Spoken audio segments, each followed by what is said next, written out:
Looking for cool must-have products or the latest life-improving technology? Join product design experts Tracy Hazzard and Tom Hazzard in their search for the next little thing. Those seldom hyped, low-tech, but well-designed things you won't be able to stop raving about. The show is not sponsored or affiliated with any of the things or companies being reviewed today unless otherwise disclosed. So get ready to discover the next little thing you just can't live without.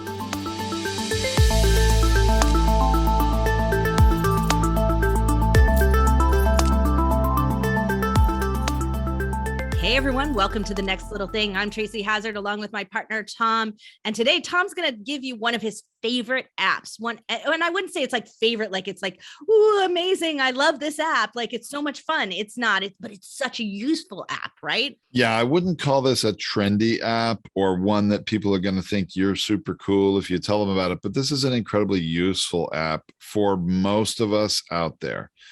Now, everybody listening to this podcast, everybody watching this video, I'm sure has a home internet service in their home. The vast majority of you do at least. And then hopefully now that this infrastructure bill is passed with more money for home internet, and high-speed internet, hopefully everybody in America at least will have access to high-speed internet in their home. But, sometimes we're working on our computers, or we're on the Wi-Fi on our phones, or maybe we have our streaming TV service and we get the little bar that things are loading slowly, or, the Netflix spinning circle of death here, Or we're here in Zoom and all of a sudden you see yellow and red going on and things are glitching. It says your internet connection is unstable. And you're like, what the heck? I mean, if you're like me, I get mad when that happens. And actually, because we pay a lot of money for the high-speed internet. We do, and it really just should work. I know this is a first world problem, right? But right. Our kids, our younger kids that are in middle school and elementary school, I mean, honestly, when they're streaming something on their device and it pauses because it's buffering or it's loading, you would think the world ended. You would think that something happened. They dropped their iPad. It's cracked and destroyed. They're never going to use it again. But like, Mom, like what?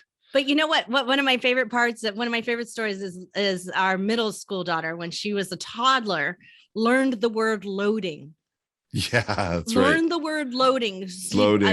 Loading. Yeah, exactly. Like, what's wrong with your iPad? It's loading. And so Right. There's like one of her early words. So the point of talking about our internet and some of the, call them problems, call them inconveniences, but the realities of our modern home internet is that our speed of that internet is not always consistent.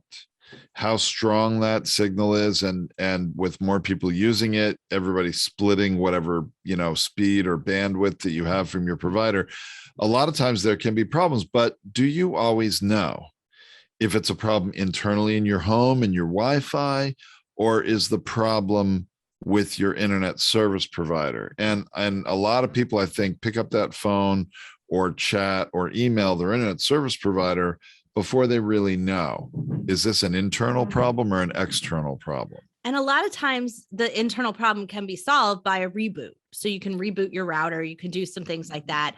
Yep. And improve the situation right away. And I also think this is a great app for you to go and use and check if you've got to do something critical, like you're uploading. So our son-in-law does videos and does these amazing movies, and he's got to load them up, and they've got to be consistent if they're going to make it into Vimeo or YouTube or where they're going to go, and they need to be there in a certain time. He's got to know everything's good, and should he reboot the router before he starts, you want to check those things. Right, you do. And, the other thing you want to know, though, is sometimes you have a local problem on your computer, or a problem with an app on your computer or an app on your phone, and it's not, again, your internet. So how can we be sure? That's what I want to share with you today. There is an app called Speed Test, okay? And it is by a company called Ookla, Ookla.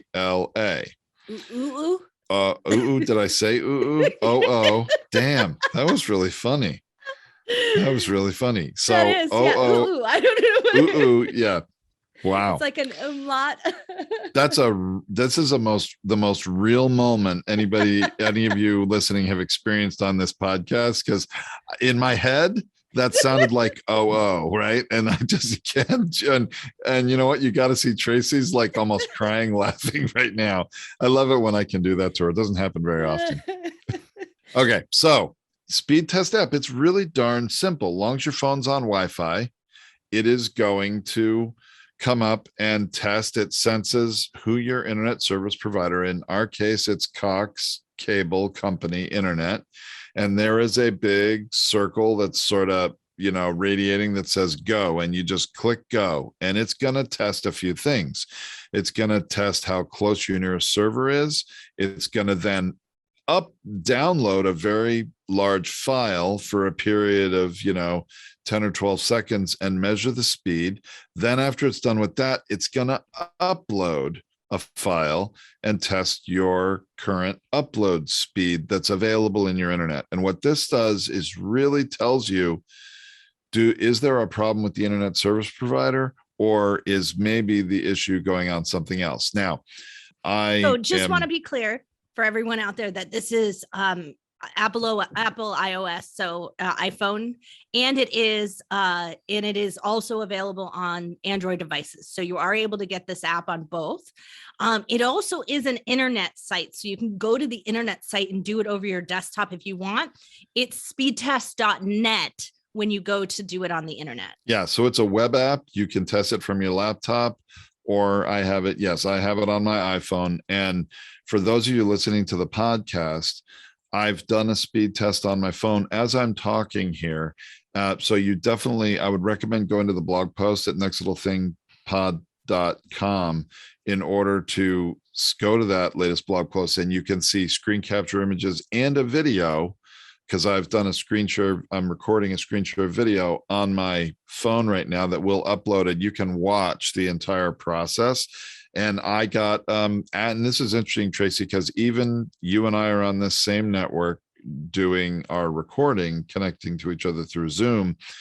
And my phone is on the same network. And I did a speed test, which was 270 megabits per second download, 33.9 megabits per second upload. Now, I happen to know for our internet. Okay. You just lost a bunch of people out there. I know. Was that good? Was that bad? What does that mean? All right. So your home internet speeds are I guess the measurement of speed is megabits per second, and that's upload and download. So if you think about it, when you're going to look at a website, your device downloads the page from the website onto your local, phone or computer or TV and uses it. So that's a download. All of us use a lot more download than we do upload. So normally your download speeds are a lot faster than your upload speeds. Now, some of you have fiber optic, you might have just as fast upload as you do download, because that tends to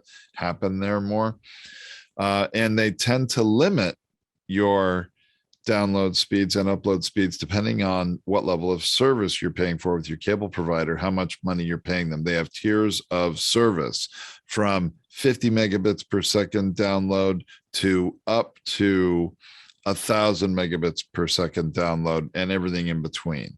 So, I mean, it's just a measure of bandwidth and speed. And the more, we're not going to cover all that here today, because that's a rabbit hole we could go down on just internet service providers. You're already like losing me. I know I'm losing you. So, but suffice it to say, the larger the number, the better. And rather than tell you what's better and how much you need or should have and how much you shouldn't, I would say learn what your number is, what your service you're paying for is.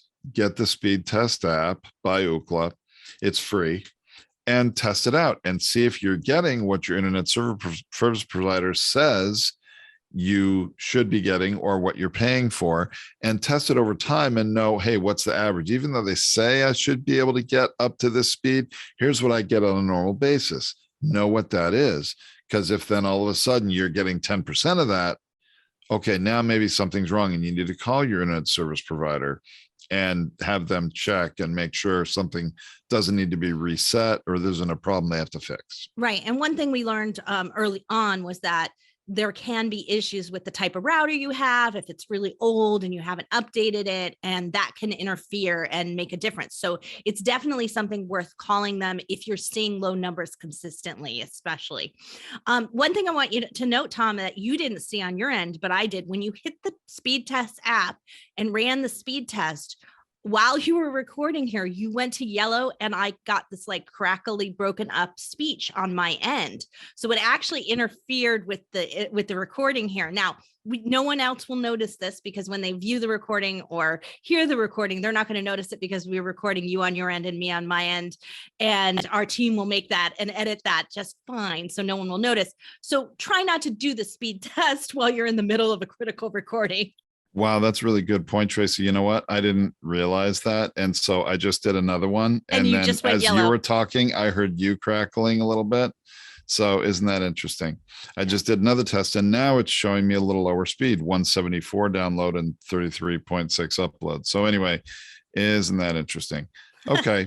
Well, so one of Tom's favorite apps that he uses again and again, finds really great use to it. And it really helps us because if things aren't streamlined here, if we have problems with our internet, our whole business, because our business is in our home here. So we have a lot, we have home offices, not that we're here all the time because we can also go to the office, but when we are here, we're all here. And that's a drain and that's a pressure on the internet. So if we've got critical recordings, we got to know whether or not our internet is fast enough. So speed test app will get all the information for you at nextlittlethingpod.com. And that's the Next Little Thing website. While you're there, we have another podcast there called The Binge Factor. So if you're interested in learning more about podcasts and what podcasters think, the Binge Factor is right there on the same website along with Next Little Thing. All right. Well, hope you enjoyed this episode. We'll see you next time with the next little thing.